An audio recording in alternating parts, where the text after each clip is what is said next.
বৃষ্টিতে ভিজে টানা নবম দিনের মতো কাকরাইল মোড়ে বিএনপির নেতাকর্মীরা অবস্থান নিয়েছেন। এ সময় ইশরাক হোসেনকে ঢাকা দক্ষিণ সিটি কর্পোরেশনের মেয়রের দায়িত্ব বুঝিয়ে দেওয়া এবং উপদেষ্টা আসিফ মাহমুদ সজীব ভূঁইয়ার পদত্যাগের দাবি জানান তারা। এতে যানজটে নাকার রাজধানীবাসী চরম ভোগান্তিতে পড়েছেন সাধারণ মানুষগুলো। সাবির রহমানের ক্যামেরায় মেহরাব সুমনের রিপোর্ট।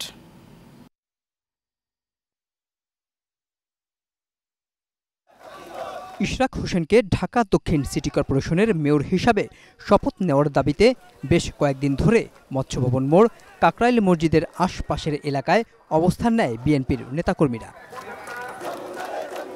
আন্দোলনরতরা বলেন, ৫ আগস্টে এক স্বৈরাচারের বিদায় হলেও কাঙ্ক্ষিত সুফল মেলেনি। আসিফ মাহমুদের পদত্যাগ দাবি করছি, সেই সাথে দাবি করছি আমাদের ইশরাক হোসেনকে, জনতার মেয়রকে মেয়র হিসাবে শপথ গ্রহণ করাতে হবে।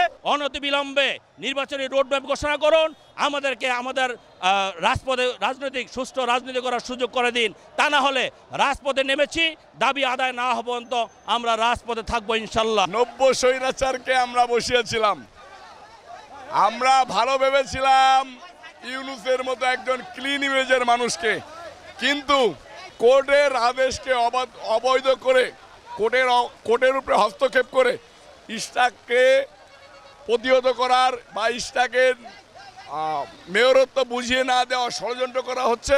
আমরা এই ঝড় বৃষ্টি উপেক্ষা করে রাজপথে আসি, ইনশাল্লাহ রাজপথে থাকবো। অবস্থান কর্মসূচির ফলে ভোগান্তিতে পড়েছেন কাকরাইল অঞ্চল দিয়ে চলাচল করা সাধারণ মানুষ। আমরা সকাল থেকে এখানে আসছি, এখানে আসার পরে কোনো টিপ মারতে পারি নাই। আমাদের কোনো ইনকামের কোনো ব্যবস্থা নেই। আমরা এখানে প্রায় ৪-৫ ঘন্টা এক জায়গায় বসে আছি। আমরা সকাল 10টা থেকে দুপুর 1টা বাজে জনদুর্ভোগে এখনও বসে আছি, কিন্তু কখন সারবে তার কোনো টাইম টেবিল নাই। কিন্তু আমরা কতক্ষণ বয়ে থাকতে পারবো বা বয়ে থাকবো, আদৌ আজকে যেতে পারবো কি না। এদিকে ইশরাক হোসেনকে ঢাকা দক্ষিণ সিটি কর্পোরেশনের মেয়র ঘোষণা করে নির্বাচন কমিশনের দেওয়া গেজেটের কার্যক্রম স্থগিত চেয়ে করা রিটটি সরাসরি খারিজ করে দিয়েছেন high court. Mehrab Suman, Asian television, Dhaka.